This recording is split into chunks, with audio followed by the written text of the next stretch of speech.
You're listening to the Options Insider Radio Network, the home of the Options Podcast. For more quality options programs, visit theoptionsinsider.com or search for Options Insider Radio Network in your podcast provider of choice. Listeners can also access all of our programming through our mobile app available in the iTunes and Google Play stores. Select programs are also available via live stream at mixlr.com/options-insider.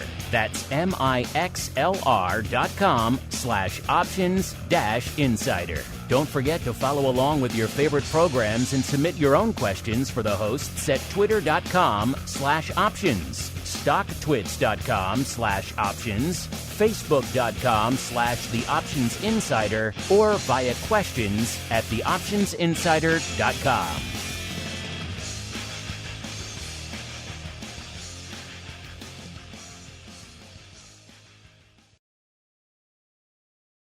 Welcome to the Options Playbook, the program where we break down cutting-edge option strategies and explain how you can incorporate them into your own portfolio. Whether you're looking to grow your capital with some offensive maneuvers or protect your investments with defensive plays, you can find them all in the Options Playbook.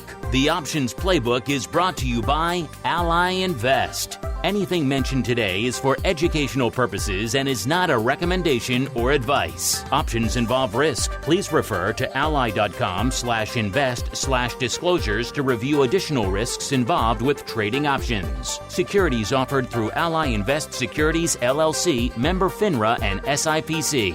Now, let's open the playbook and get started. Welcome to Options Playbook Radio. I'm your host, Brian Overby, Ally Invest Senior Options Analyst and author of The Options Playbook. All right, let's just start by talking a little bit about what day it is. Today it is Wednesday, November 10th. The markets are open and rocking and rolling while we're taping today. A lot of times we tape after the market. And the markets have been a little bit volatile. It's a big day for a lot of the EV stocks out there, including good old GM and Ford. Tesla's even doing okay today. Rivian Automotive actually went public. They had their IPO. They opened right around 109 once they first started trading. Right now we see it up about $26 based off of where it was supposed to open at. And it's trading at 103.77. So it is up today. Some people made the case that it could open as high as 120 overall. Those were some of the indications, and came open at 109. It's driven a lot of the EV marketplace up overall. Stocks like Ford had a fairly decent sized position in RIVN, which is the symbol. Also, Amazon was boosted a little bit because of their position in that underlying company overall, and they're going to be really close. That's what the word on the street is, as far as they're going to work well together in partnership in this little venture, and they definitely made a splash on the market this morning. Okay, so this week we had Coinbase actually come out and announce earnings. After their earnings report, the market was disappointed with them overall, despite the fact that they have launched a new marketplace that they've had a ton of subscribership for NFTs. So there will be a new, more solid marketplace to be trading the NFTs. Coinbase has a fairly good reputation, obviously, with what they've been able to do in the crypto space overall. We had Bitcoin actually set a new high today, a new all-time high. Now, it might not close there, but it did set that today. But yet, we still see Coinbase is down 25 points, last traded at 331.47. We still have some good volatility in that underlying stock as far as the options are concerned. We're seeing them trading right around an implied volatility of about 60% after that earnings announcement. So we're going to try to take advantage of it by doing a butterfly spread. As we mentioned before, that if you are correct on your forecast in a butterfly, you would like implied volatility to come down. So, as always on Options Playbook Radio, we're not trying to make recommendations overall. We just like to call them a paper trade. But we like to look at scenarios where the pricing in the marketplace and the price of the underlying stock might behoove you to do one particular strategy over another particular strategy. And when you have high implied volatilities, bottom line is butterflies are cheap. When you're going into that trade, if you're correct on your forecast, you want implied volatility to go down. A lot of times we do them on the bull side because of that. And we're going to kind of make I guess our forecast would be on Coinbase that it was a little bit overdone after earnings, a little bit too much of a downturn in general, and we're looking for a little bit of a bounce back. Now, we're not doing this based off of earnings. Implied volatilities already came in a little bit after the announcement. So we're going to go out a little bit longer in time. A lot of times when we're doing these trades right around earnings, we're doing the shortest expiration that is possible, but we're going to give this a little bit more time to play out. Now, on a butterfly, it's very important what expiration that you choose. And part of the reason why is that you're going to be selling 2 option contracts in the middle of that butterfly. And in order to make the maximum on the trade, you need those 2 option contracts that you sold to whittle away, right? Because ideally the underlying would be close to that strike price, and then that would be an at-the-money option contract, and you'd have to buy those contracts in to close them out, and the lower the price on those contracts, the better the butterfly is going to do. So what are 2 things that can drive down option premiums, especially if they're at the money option premiums, implying that your forecast was correct with your butterfly, is you have time decay, that'll whittle it away, and also a decrease in implied volatility. So in our instance, we're going to go out to the November 19th expiration. We are going to do this as a broken wing butterfly, which means we're going to try to get this done for a small net credit to the account.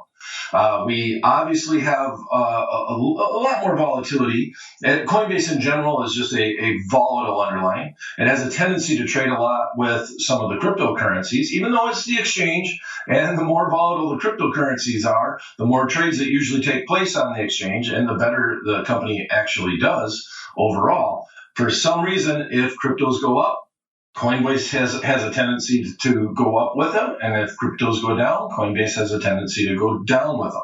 So today, the fact that Bitcoin set a new all-time high, and Coinbase is going down. Well, let's hope we get a little bit of the excitement about Bitcoin gets translated back into Coinbase, and get a little bit of pop-up in the short term. But definitely a speculative trade overall. There's going to be a margin requirement on this trade because we are going to have some risk. Whenever you're looking at a skip strike butterfly, that's what it's called inside the options playbook, otherwise known as a modified butterfly. But I like the term skip strike better, and I've mentioned it before here in Options Playbook Radio, because you literally are skipping the strike. If it was a standard butterfly, you would normally have the strikes equidistant apart.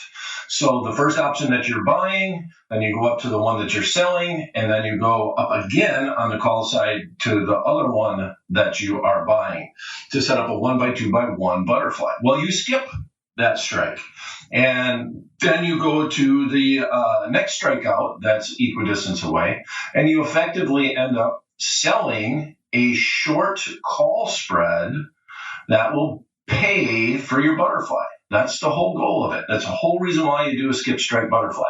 As a matter of fact, I've built it before on the show as an alternative to just selling a call spread. Because by doing the skip strike butterfly, you do want the stock to come up towards your strike closer to that expiration date, because butterfly does the best if it closes right at that short strike overall.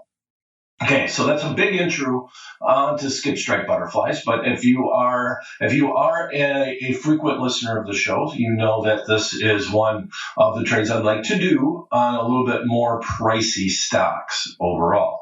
So with that said, I probably would have wanted to do a skip strike butterfly on Coinbase before the earnings. I don't mind that trade, but this one is such a volatile stock overall that you really don't need the added angst that is created from the potential earnings report and what's going to happen after it. So higher price stock, still trading at high volatility. Let's do a butterfly. So here we go. Okay, so how are we going to set up our butterfly? Well, first of all, we're going to go to to the option chains inside the Ally Invest live trading platform, and we're going to see where the underlying stock is at and the November 19th expiration. So we're going to start by looking at the long call and the long put for the most at the money strike. And as I mentioned, right now we have Coinbase trading at right around $331 and some change. So we'll look at the 330 strike. Why are we looking at the 330 strike, Brian? Well, we are doing it because we want to know what the expected move is overall by that expiration date, not the front month. We're looking at the expiration that we're choosing. And if you bought the call and you bought the put, the call is a little bit in the money, so it's trading for about $14.70, and the put is a little bit out of the money. That's trading for about $14 overall. So if you add those two together, that kind of gives you an expected move or what the marketplace thinks the potential could move. It doesn't ever have regard to direction. It's saying up or down overall, but it's kind of the line in the sand, the over-under on the stock by that expiration, if you will. And 14 plus 15, it's not an exact science. That's $29. So we at least want to go to the 360 level. Right? Because the marketplace says that that's an easy move to get to, but I'm a little bit nervous because if we get a big bounce back, right, our risk is that it blows away the expected move and shoots right through our short strike and keeps going. So the fact that we're going to go a little bit further out in time, that we're going to do the November 19th expiration as opposed to the very first expiration that's available, which is the November 12th expiration, this Friday, it means to me that we're going to go a little bit further out in strike. So we're going to start on the 385 strike call. We're going to go 15 points wide. I looked at a 20-point wide one, but I couldn't get it done for a net credit to the account.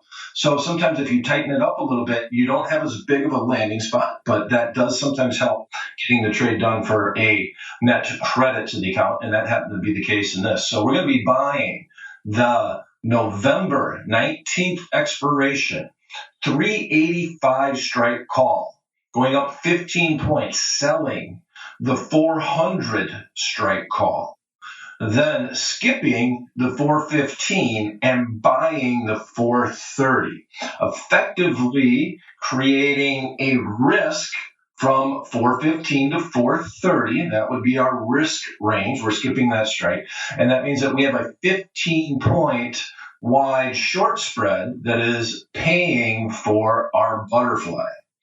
That 15-point wide short spread means that we are going to have a margin requirement. But if we do that entire trade, we are going to get it done for a 23-cent net credit to the account. A 23-cent net credit to the account. Okay. So if the stock stays where it's at, stock continues lower. If the stock just goes up a little bit, we're still going to make 23 cents minus commission on this trade. All the options by that expiration date, if they all expired worthless because they didn't go up enough, then we at least make that 23 cents. Now, if the stock comes up, ideally, we would like it to slowly start creeping towards our short strike. And we're going to have about a 40 or 30-point landing zone, which is about 10% of the actual stock price with the price at 330. 9% is a better estimate. But you have that range that you really want that underlying stock to land in. You don't really want it to go beyond the 415 level overall. So the expiration date on the 12th is 9 days away. If it stays where it's at, it's fine. It's basically a little bit of a lottery ticket, but you have an additional risk. A pure lottery ticket would be to just go out and buy the butterfly overall, not skip the strike, and you pay a relatively small net debit for that trade. Okay.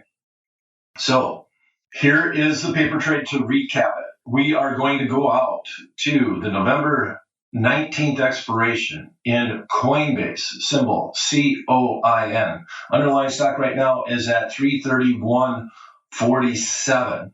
We are going to buy the 385 strike call, sell 2 of the 400 strike calls, and buy 1 of the 430 strike calls. We'll be doing this if we can fill at the midpoint at a net credit of 23 cents to the account.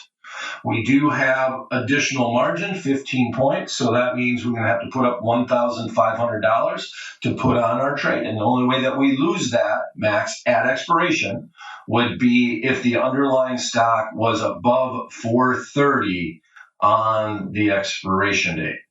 All right. Well, IWM, we looked at it last week, and we just bought a long call. The trade didn't do much at all.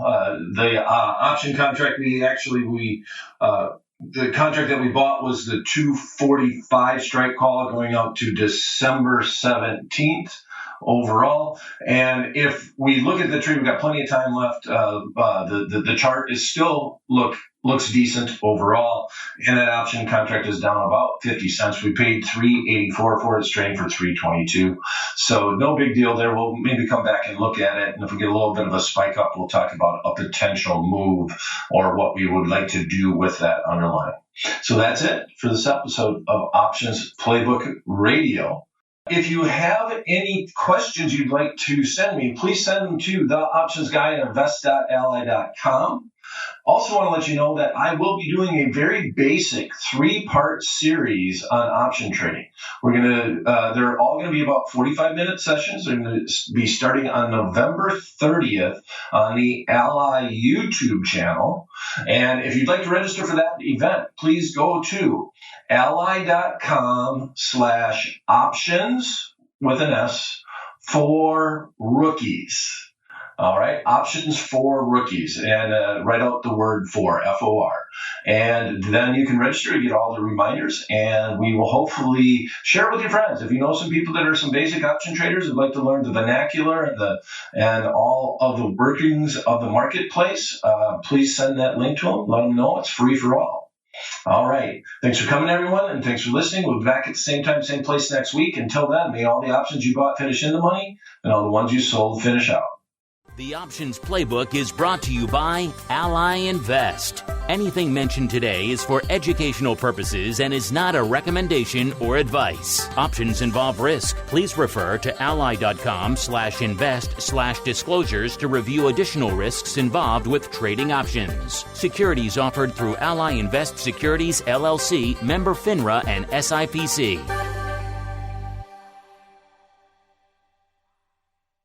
You're listening to the Options Insider Radio Network, the home of the Options Podcast. For more quality options programs, visit theoptionsinsider.com or search for Options Insider Radio Network in your podcast provider of choice. Listeners can also access all of our programming through our mobile app available in the iTunes and Google Play stores. Select programs are also available via live stream at mixlr.com/options-insider. That's mixlr.com/options-insider. Don't forget to follow along with your favorite programs and submit your own questions for the hosts at twitter.com/options, stocktwits.com/options, facebook.com/theoptionsinsider, or via questions at theoptionsinsider.com.